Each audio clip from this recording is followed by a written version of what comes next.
요한복음 11장 38절입니다.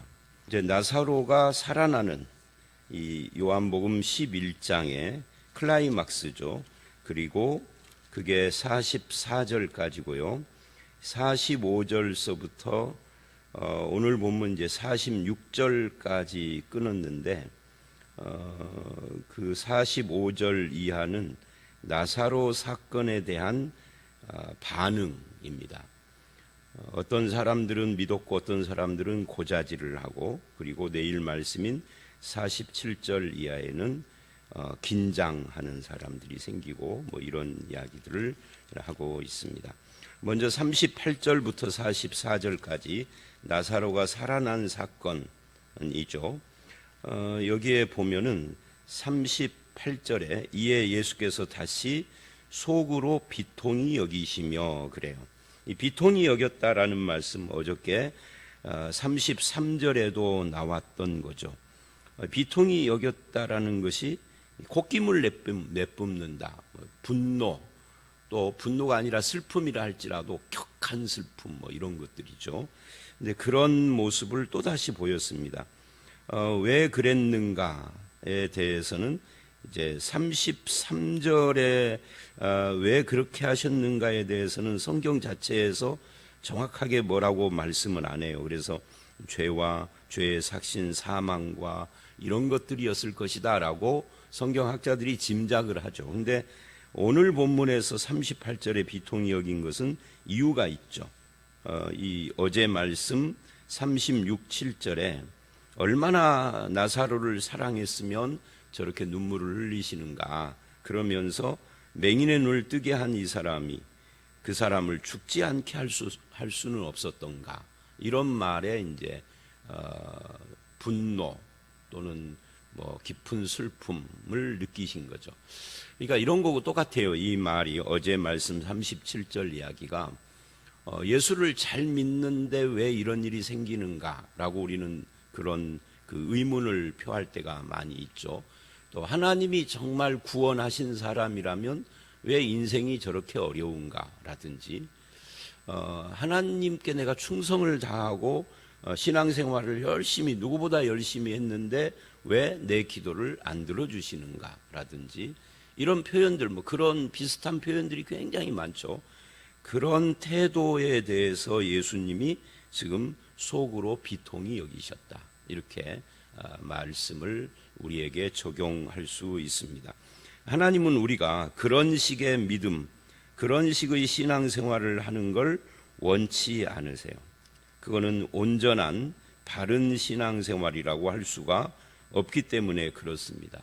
하나님을 바르게 알지 못하는 거죠.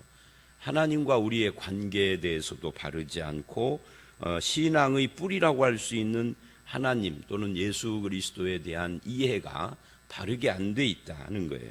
우리가 어제 그제 말씀 쭉 11장 처음부터 봤던 것처럼 사랑하는 자인데 이틀을 더 유하시고 와보니 죽은지 나으리라. 이제 오늘 말씀에 나으리라는 말이 나오죠.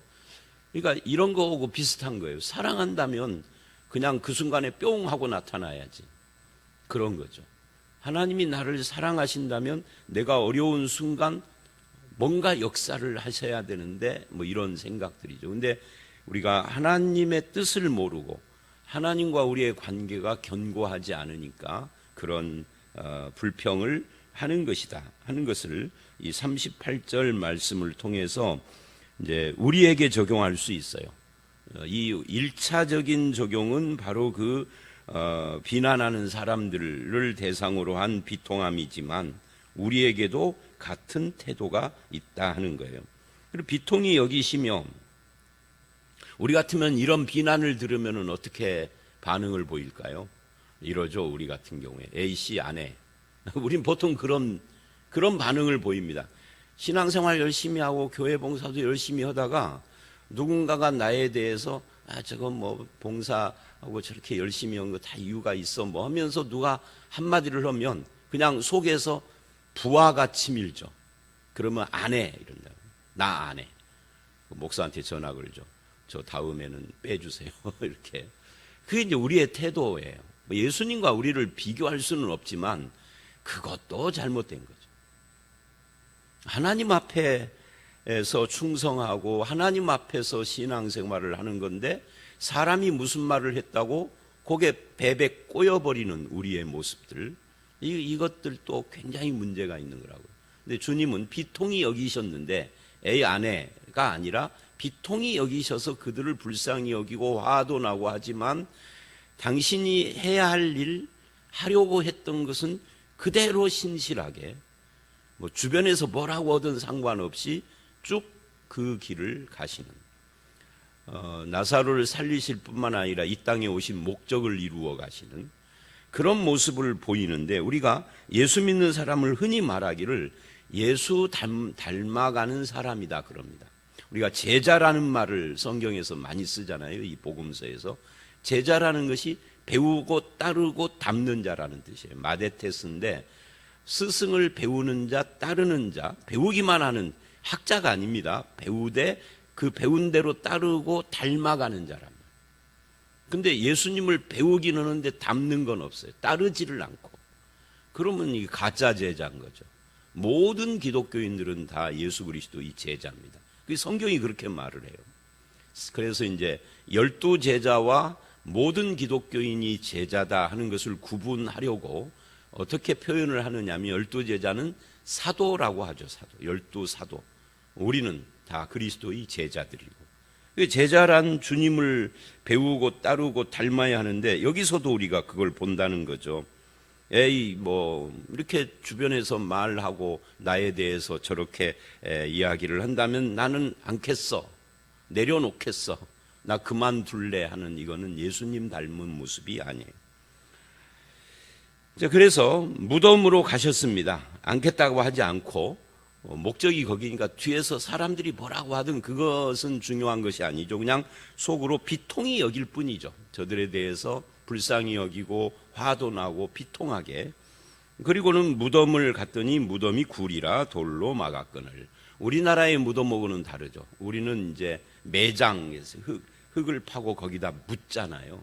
요즘은 이제 뭐 한 80%가 뭐예요? 제 주변에서는 뭐 90% 이상 화장을 요즘은 합니다만은, 화장을 해도 그래요. 화장을 해서 땅에다가 하든지 아니면 안치를 하든지 그러는데, 예수님 시대의 유대인들, 이 이스라엘 사람은 이 시대뿐만 아니라 아브라함 때부터 전통적으로 수천 년 동안 굴에다가 시체를 안치하는 것을 그걸 무덤이라고 그럽니다. 그래서 그 굴 하나를 아브라함에게도 아주 중요한 사건이 있잖아요. 막벨라 굴이라고 하는 그 막벨라 굴을 사는데, 공짜로 주겠다고 하는데 싫다 하고 굳이 살 때에도 하나님의 약속의 땅을 미리 선점한다는 그런 의미를 가지고 하거든요. 근데 그 막벨라 굴에 아브라함이 죽으면 그 막벨라 굴에 들어가고, 그 시체가 아브라함의 아내 그 레아와 라헬, 그런데 라헬은 거기에 못 들어가요. 레아가 거기 들어가고 이삭도 거기 들어가고. 그러니까 구약 성경은 사람이 죽어서 가는 곳을 조상에게로 돌아간다 할 때 이 말은 뭐냐면, 조상이 죽어 들어가 있는 그 굴, 거기에 나도 들어가는데 조상이 들어간 그곳에 못 들어가는 것을, 이거를 굉장한 수치이고, 말하자면 하나님이 인정하지 않는 사람은 여기 못 들어가는 거예요. 그래서 누굽니까? 야곱이 사랑했던 라헬은 거기에 못 들어가고, 야곱이 덜 사랑했던 레아는 거기에 들어가는 아주 묘한 장면들이 성경에 기록돼요. 거기 들어가는 걸 굉장히, 그게 이제 조상에게로 들어가는 그것이 그 어떤 상징적으로 하나님 나라에 들어가는 것과 연결이 되는 겁니다. 하여튼 이 무덤을 설명하기 위해서 이런 말을 합니다. 이게 굉장히 중요해요. 이것이 이제 예수님의 죽음과 부활하고도 연결이 되는 거니까. 무덤에 갔더니 굴을 돌로 막아놨다. 이 돌이라는 것이 요만한 그런 돌멩이, 좀 제법 큰 돌멩이가 아니라 굴이니까 사실은 돌이 아니라 바위 같은 거죠. 사람들 한두 사람이 밀어가지고는 열리지도 않는 그러니까 장정들이 가서 몇 사람이 밀어야만 되는 그런 돌. 그러니까 예수님도 그런 굴에 들어간 거거든요. 아리마대 요셉이 만든 그 자기 가족들이 들어가려고 만든 그 굴에 예수님을 이렇게 한 거예요. 자, 다시 와서 그래서 굴을 돌로 막았거늘 예수님이 이래요. 돌을 옮겨 놓으라. 돌을 옮겨 놓으라라고 하니 이제 사람들이 깜짝 놀랐겠죠. 이제 우리나라식으로 말하면 무덤을 팔아 하는 것과 똑같은 거니까. 무덤 앞에 가가지고서 무덤 우리나라는 봉했잖아요. 이거 해체해라, 다 드러내라, 관이 보이게 이런 거고 비슷한 거니까 아마 다들 깜짝 놀랐을 거예요. 근데 깜짝 놀랬다 뭐 이런 표현은 하지 않습니다만은 그 대신에 마르다가 반응을 하죠. 이게 이제 깜짝 놀랬다라는 거하고 연관이 되는 거예요. 주여 39절 죽은 지가 나흘이 되었음에 벌써 냄새가 나나이다. 이거 무슨 말이에요? 불가능한 일을 하라고 하십니까? 도대체 쓸데없는 일을 왜 하라고 합니까? 죽은 지가 나흘이면은 제가 첫째 날 이 11장 1절 이하 할 때 그거 설명을 했었죠. 죽은 지가 나흘이 되면 우리나라도 여름이면은 나흘까지 갈 것도 없이 죽은 지 이틀만 돼도 시체는 썩어서 그 질병에 따라서는 다릅니다만은 막 물이 흘러요. 저는 그 진안에서 목회를 할 때는 직접 목사니까 염도하고 해봤거든요. 근데 여름철 막 7월 말 8월 이런 때 돌아가신 분도 암으로 돌아가신 분은 그 밑에 그러니까 전신을 비닐 두꺼운 비닐로 이렇게 쌉니다. 그냥 놔둘 수가 없어요. 그때는 장례식장이 없었으니까 집 방에다가 안치를 하는데 그냥 놔두면 막 줄줄 흐르니까 새벽에 이런 이야기를 해서 하여튼 이거 설명하기 위해서입니다. 그러니까 나흘이 됐다 이 말은 이제는 살아나기 힘든 시간이다. 혹시 이틀이라면 혹시 가사 상태에 빠졌을 때 살아날 수 있지만 이미 무덤 속에 들어가서 나흘째면은 이미 이제는 가망이 없는 상태입니다. 뭐 이런 뜻이에요. 그래서 냄새가 납니다. 이 말은 부패가 이미 진행되고 있습니다. 그런 뜻이에요. 그러니까 이 말이 중요한 것은 지금 완전한 죽음, 불가능한 살아난다는 것이 불가능한 시점, 상태 이런 것들을 지금 이야기하고 있다 그 말이에요. 그런데 그 다음에 40절 예수님께서 이렇게 말을 합니다. 예수께서 이르시되 내 말이 네가 믿으면 하나님의 영광을 보리라 하지 않았느냐. 그러니까 믿으면 영광을 본다. 이 말은 기적을 본다라는 거하고 약간 좀 다르죠. 네가 믿으면 기적이 일어날 것이다 라고 한 것이 아니라 믿으면 영광을 본다. 결국 기적이라는 것도 하나님의 영광을 드러내는 것과 관련이 되는 겁니다. 기적이 일어났는데 기적을 일으킨 인간을 칭송하는 쪽으로 가서 이제 우리가 기적 말고도 다른 경우들도 참 많습니다. 찬양을 했는데 찬양이라는 것이 뭐죠? 찬양이라는 말의 뜻은 하나님께 영광을 돌리는 행위. 이게 찬양이에요. 근데 찬양을 했는데 노래 잘했다고 박수를 치는 건 도대체 뭐죠? 한국 교회가요. 90년대나 90년대는 잘 모르겠고 80년대 이전까지는 그런 행위들에 대해서 극도로 자제했어요.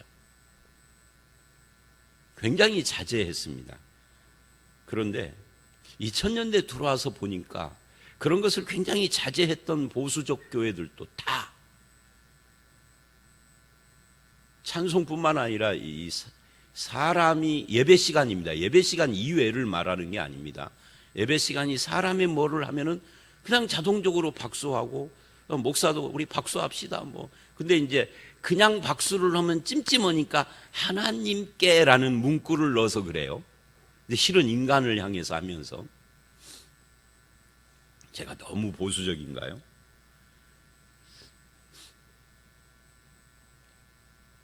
그게 조금 뭔가 좀 우리들의 신앙관이 뭔가 조금 변색됐어요.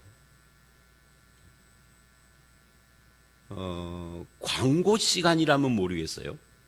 하나님께 찬양인데, 심지어 설교자가 설교를 끝냈는데도 박수 치는 교회가 있더라고. 내가 직접 봤어. 초청받아가지고 갔는데 설교 끝났는데 박수. 야, 이건 무슨 강연도 아니고. 그런 것에 대해서 왜 아무 의식이 없죠. 전주 시내에서 제법 잘 나간다는 교회인데, 내가 깜짝 놀랐어, 속으로. 이런 것에 전혀 의식을 않는구나.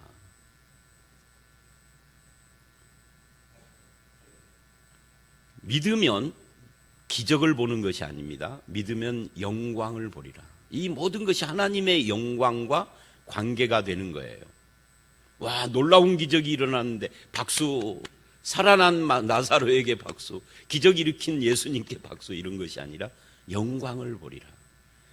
그래서 이 하나님의 행위라는 것을 이렇게 표현을 하고 있습니다. 너희가 이제 죽은 자가 살아난 것을 놀라운, 정말 전무후무한, 있을 수 없는 일을 볼 텐데, 이게 하나님의 영광이 나타나는 것이다. 예수님이 미리 말을 하는 거예요. 미리. 아직 살아나지 않았지만 돌을 옮겨 놓으라 하는 이유가 무엇인가를 이렇게 가르쳐 주는 거죠. 그리고 또 한 가지가 있어요. 기적이라는 것도 하나님의 영광과 관계가 되지만, 기적은 왜 일어나느냐 할 때 믿음과 관계가 되는 겁니다. 믿게 하기 위하여서인 겁니다. 그래서 믿음과 영광, 이 두 가지를 40절에서, 근데 여기에 만약이라는 문구가 들어가요. 네가 믿으면, 이게 만약이라는 거죠. 그러니까 원망하던 이 마르다, 마리아, 그리고 구경꾼들의 원망의 만약 그가 여기 계셨더라면, 그죠? 오라버니가 죽지 않았을 것이다. 만약 그가 정말 그렇게 사랑했더라면 어째서 안 죽게 못했는가? 이런 만약의 원망과 믿음의 만약. 그래서 원망의 만약과 믿음의 만약으로 바꾸면, 원망을, 그러면 하나님의 영광을 볼 수 있게 되는 겁니다. 그리고 41절에 돌을 옮겨 놓았습니다. 이제 마리다가 예수님이 돌을 옮겨 놓으라는 것은 어떤 뜻이 있겠구나 하고 이제 순종을 한 거죠. 돌을 옮겨 놓으니 이제 무덤이 열린 거죠. 열린 무덤. 그 안에서 뭐가 있어요? 냄새가 나요. 시체의 부패가 진행되고 있습니다. 그런데 그 순간 예수님께서 눈을 들어 우러러 보시고, 하늘을 우러러 봤다, 그런 이야기죠. 그리고 기도를 합니다. 아버지여, 내 말 들으신 것을 감사합니다.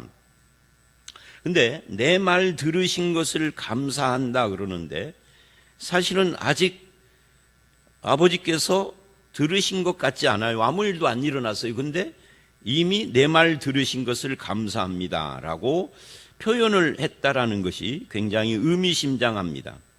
나사로의 죽음이 나흘이 지나서 완전한 죽음인 것을 확인했고, 두 자매가 원망을 하면서도 그러면서도 예수님은 전혀 흔들리지 않고 이제 주님이 하시고자 하시는 일을 하는데, 한편 예수님은 하나님께서 자기의 말을 들으셨다고 확정해 버렸어요. 우리들과는 다르죠. 우리는 일어난 뒤에 하나님 감사합니다, 이렇게 되는데, 예수님은 이 어떤 사건이 일어나기 전에 감사를 먼저 했어요. 우리도 그래야 하는가 하는 이야기는 아닙니다. 예수님의 경우에 그랬다, 그 말이에요. 그러면서 친절하게 42절에 그렇게 하신 것을 설명을 해요. 뭐라고 설명을 하죠? 항상 내 말 들으시는 줄 내가 알았나이다. 그러니까 아버지 하나님과 성자 예수님, 그리고 성령 하나님, 이 성부 성자 삼위일체 사이에는 이런 관계가 있는 거죠. 항상 이 삼위 가운데는 항상 일체, 마음이 하나고 뜻이 하나고 본질이 하나고 이 일체가 있는 거예요. 그래서 예수님이 말하는 것은 아버지가 다 들으시고, 아버지가 말씀하는 거 예수님이 다 순종하고, 성령님은 예수님의 말씀을 가지고 역사하고, 예수님과 하나님의 영광을 드러내는 일을 하지 자기 영광을 드러내지 않고, 요건 이제 14장 16장에 그 이야기가 나옵니다. 그러니까 삼위일체예요 이게. 그런데 항상 내 말 들으시는 것을 내가 아는데, 그런데 내가 이 말이 뭐예요? 41절에서 내 말 들으시는 것을 감사합니다라고 미리 이런 말을 하는 이유는 무리를 위함이니, 나 자신을 위하여 확인차 하는 것이 아니라 여기서 지금 구경하고 있는 이 무리를 위한 것이니 곧 아버지께서 나를 보내신 것을 그들로 믿게 하려 함이라. 자, 이 말씀을 잘 보십시오. 무리를 위함이다. 그러면 그 무리를 위하여 뭐를 해야 되죠? 저 무리들이 지금 굉장히 원하는 거, 한 사람 한 사람 물어봐야 되죠. 박 권사님 뭘 원합니까? 건강을 원합니다. 김 집사님 뭘 원합니까? 우리 집은 좀 더 지금보다는 수입이 많았으면. 이 집사님은 뭘 원하는? 우리 아들 이번에 합격했으면 좋겠어요. 그 무리들이 원하는 거, 그런 것이죠 보통.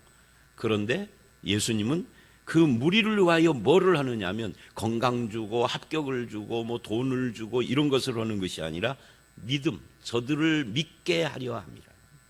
왜? 믿어야 영광을 보는 것이니까. 믿지 않으면 영광을 보는 것이 아니라 가서 고자질을 해요. 그리고 예수 그리스도를 통하여 하나님의 영광이 나타날 때 내일 말씀 긴장을 하고 공회로 모여서 어떻게 하면 예수를 잡아 죽일까 이래요.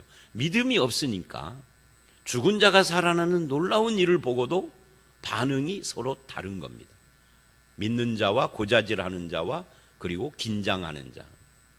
그래서 저들이 믿게 하려고 하는 목적 때문에 내가 이 번거로운 이런 절차를 하는 거죠. 만약에 믿게 하려는 그런 목적이 아니더라면 이렇게 할 필요가 없는 거예요. 나사로를 안 죽게 해도 되고. 사실은요, 공감복음을 보면 백부장의 하인이 병들었을 때 고쳐달라고 왔잖아요, 백부장이. 그래서 예수님이 가는 중에 혈루병 걸린 여자를 만납니다. 그래서 지체를 합니다. 그리고 이제 그 일을 한 뒤에 계속 가는데 사람이 옵니다. 그런 백부장. 제가 지금 백부장하고 야이로하고 지금 착각을 했어요. 야이로의 딸 죽었습니다 그래요. 죽었으니 더 이상 귀찮게 하지 마십시오. 그런데 예수님이 가서 고쳐주죠. 근데 이제 제가 백부장 이야기하면서 혈루병 걸린 여자하고 섞어버려서 백부장의 하인의 경우에는 가지 않고 백부장이 우리 집에 오시는 거 감당 못합니다. 나도 부하에게 말로 명령하면은 군인이니까 말로 명령하면 다 하는데 당신은 하나님이신데 그냥 말씀만 하셔도 되는 거 아니에요. 그래서 안 가고요. 보지도 않고 누군지도 얼굴도 모르는데 안 가고 고쳐줘요. 말로. 그러면 나사로의 경우는 안 가고 말로 해도 고쳐질 수 있고 안 죽을 수 있는 거예요. 그런데 이 모든 것을 지금 정리하는 겁니다. 왜 이런 번거로운 절차와 이런 대화와 이런 것들이 필요하냐 하면은 예수님을 위해서가 아니라 우리를 위해서고, 멀리는, 그리고 그 당시에는 그 주변에 있는 이 사람들의 뭐를 위해서? 저들이 복받기 위해서가 아니라 믿게 하려. 이거 한 가지 때문에 이런 복잡한 절차를 했고, 그래서 이것이 기록돼서 오늘날 우리에게도 우리가 믿음, 신앙생활을 하는데 엄청난 도움을 주는 그런 기록된 말씀이 되는 거죠. 그러니까 예수님은 목적을 거기에 하나님의 영광, 믿음 이런 것에다 두었다 하는 것을 지금 말씀하고 있는 거예요. 우리가 하나님의 말씀을 볼 때 항상 그것이 믿음과 연관이 되어서 결실을 해야 하는 거죠. 그리고는 이 말씀하시고 나사로야 나오라 하고 큰 소리로, 작게 하지 않고 큰 소리로. 왜요? 다 들으라고. 나사로가 부활을 했는데 어떻게 부활을 했는가 하는 것을 지금 보여주는 거죠. 큰 소리로. 나사로야 나오라. 그럼 사람들이 다 미쳤다 했을 거예요. 아니 도대체 죽어서 냄새가 나는데 나흘이 지났는데 저 뭐 하는 거지? 근데 조금 있으니까 나사로가 진짜 나오는 거예요. 저는 이 부분에서 상상을 해봐요. 나사로가 어떻게 나왔지? 자, 나사로가 살아났습니다. 근데 제가 왜 어떻게 나왔느냐라는 의문을 갖는 것은 이 나사로가 44절 수족을 배로 동인 채 그래요. 우리나라는 수의를 옷으로 만들어서 입히잖아요. 입히고 묶습니다. 앞으로 손을 이렇게 해서 손을 묶고 발목도 묶고. 근데 이스라엘은 그 정도가 아니라 온 몸을 이 목 위는 놔두고 목 밑으로는 돌돌돌돌 발까지 다 감아요. 그것도 한 번만 감는 것이 아니라 여러 번. 감을 때 향품을 넣어가지고 부패를 조금 늦추려고 감는 거예요. 그리고 3일이 지나면 이게 굳기 시작을 해요. 모모가 붙어버리는 거죠. 배하고. 근데 나사로가 어떻게 나오죠? 아마 이건 이제 성경에 기록 안 된 상상입니다. 통통통 이렇게 나왔지 않았을까? 걸을 수가 없으니까 발까지 다 묶여 있으니까. 자, 이제 뭐 그냥 재미있는 상상을 해본 거고요. 그래서 동인체로 수족이 동인체로 나오는데 얼굴은 수건에 쌓였더라. 얼굴은 이제 동인 것이 아니라 수건으로. 그러니까 그러니까 죽었던 이 나사로는 본인이 아무것도 할 수 없는 거예요. 그냥 예수님이 나와라 하니까 나온 거죠. 살았지만 손발이 묶였기 때문에 얼굴에 수건도 어떻게 할 수가 없죠. 이 똑같은 장면이 예수님 부활에도 똑같습니다. 예수님 부활에는 수건을 개켜서 놨다 이렇게 말을 해요. 예수님이 부활하니 몸이 그대로 빠져나온 거죠. 자, 그러자 풀어놓아 다니게 하라 해요. 자, 부활은 하나님의 역사입니다. 예수 그리스도의 말씀의 역사입니다. 그러나 풀어놓아 다니게 하라 하는 것은 사람이 해야 하는 거죠. 아마 누가 풀어놓았는지 이건 설명을 하지 않지만 아마 마르다나 아니면 거기 구경 온 사람들 중에 누구 남자가 그렇게 했을 수도 있겠죠. 해방시켜라 하는 이야기죠. 자, 여기까지가 나사로 사건이에요. 이것을 보고 믿은 사람, 이건 이제 예수님이 이 사건의 핵심 초점 목적인 믿음과 영광에 부합한 사람. 그런데 똑같은 것을 믿었지만 어떤 자는 46절 바리새인에 가서 하신 일을 알렸다. 이 말은 고자질했다 그 말. 이들이 고자질해서 47절 내일 말씀 이하에 바리새인들이 모여서 대책 논의를 하고 공의가 소집되고 예수님을 잡아 죽이려고 하는 그런 반응을 하는 거죠. 자, 오늘 말씀 여기까지입니다. 여러분은 예수 그리스도를 통하여서 하나님의 영광을 보고 말씀을 통하여서 하나님의 영광을 보시는 그런 성도입니까? 또 말씀을 통하여서 여러분은 믿음이 세워지고 있습니까? 이 예수 그리스도가 나사로를 부활시킨 것은 예수님 자신이 장차 이제 이 사건으로부터 며칠 뒤의 이야기예요. 장차 부활하실 것을 예표하고 보여주는 전조라고 할 수가 있는 건데 여러분은 예수 그리스도의 부활을 믿으십니까? 나아가서 마지막으로는 기독교의 최후의 소망. 제가 장례식 때 항상 이 최후의 소망이라는 표현을 쓰는데요. 우리의 최후의 소망은 천국이 아니라 부활이에요.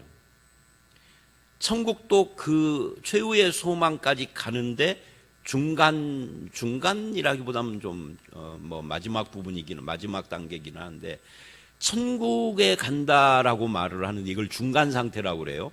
우리의 영혼이 천국에 갑니다. 근데 그거 완전한 것이 아니에요. 완전한 것은 언제냐면 예수님 재림에서 육이 부활을 한 뒤에 이걸 부활의 몸이라고 그러죠. 지금 우리의 몸과는 다른 겁니다. 이 육이 부활한 뒤에 그때 천국에서 영원히 사는 것이 이게 완성인 겁니다. 그러니까 나사로의 부활은 예수의 부활을 전조로 보여주고 예수님의 부활은 우리들의 부활과 연합되는 겁니다. 우리의 부활은 두 단계죠. 영적으로 예수님과 연합해서 예수의 부활에 참여하는 것을 중생 거듭남 구원이라고 그러고 그건 지금 현재 우리가 얻는 겁니다. 그리고 이 사람은 몸이 죽어도 장차 예수님 재림할 때 몸의 부활로까지 이어지게 되는데 요 세 단계 나사로의 부활, 예수의 부활, 예수와 연합하여 중생한 이 부활에 참여한 자가 몸까지 부활하는 이 모든 것을 이 나사로의 부활 사건에 담아서 우리에게 보여주는 거죠. 부활이라는 것이 불가능한 것이 아니다. 하나님 안에서, 예수 그리스도 안에서는 부활이 있다 하는 것을 나사로를 통해서 가르쳐 주신 겁니다. 이것에 대해서 믿음으로 반응하는 사람, 고자질하는 사람, 이렇게 나눠지는 거예요. 쉽게 말하면 믿음으로 반응하는 자, 불신앙, 봐도 불신으로 가는 자 둘로 나눠지는데, 우리는 믿음으로 반응하는 사람들이죠. 예수 그리스도 안에서 부활의 신앙을 갖고 주님과 함께하는 그런 성도들이 되시기를 주의 이름으로 축원합니다. 함께 기도하겠습니다. 하나님, 나사로의 부활을 통하여서 이 부활 사건을 일으키는 이유가 무엇인지를 예수님의 입을 통해 들었습니다. 믿으면 영광을 보리라 하고, 또 이런 말씀들을 하시는 이유도 우리의 믿음을 위하여서라고 말씀을 하십니다. 나사로의 부활이 예수 그리스도의 부활의 전조가 되고, 예수의 부활이 믿는 우리의 영적 부활, 구원과 관계가 되며, 장차 그렇게 믿는 자는 몸의 부활까지 약속받은 그런 것이 성도의 삶인 것을 알았습니다. 이 세상을 살아간다 할지라도 우리가 세상에 매이는 자가 아니라 몸의 부활을 약속하신 아버지 하나님과 예수 그리스도를 믿는 믿음으로 그 영광을 바라보며 살아가는 우리 모두가 되게 하여 주시옵소서. 오늘 이 하루도 부활의 주님, 또 우리에게도 몸의 부활을 약속하신 그 주님과 동행하는 하루가 되기를 원하옵고 예수님 이름으로 기도드렸사옵나이다. 아멘.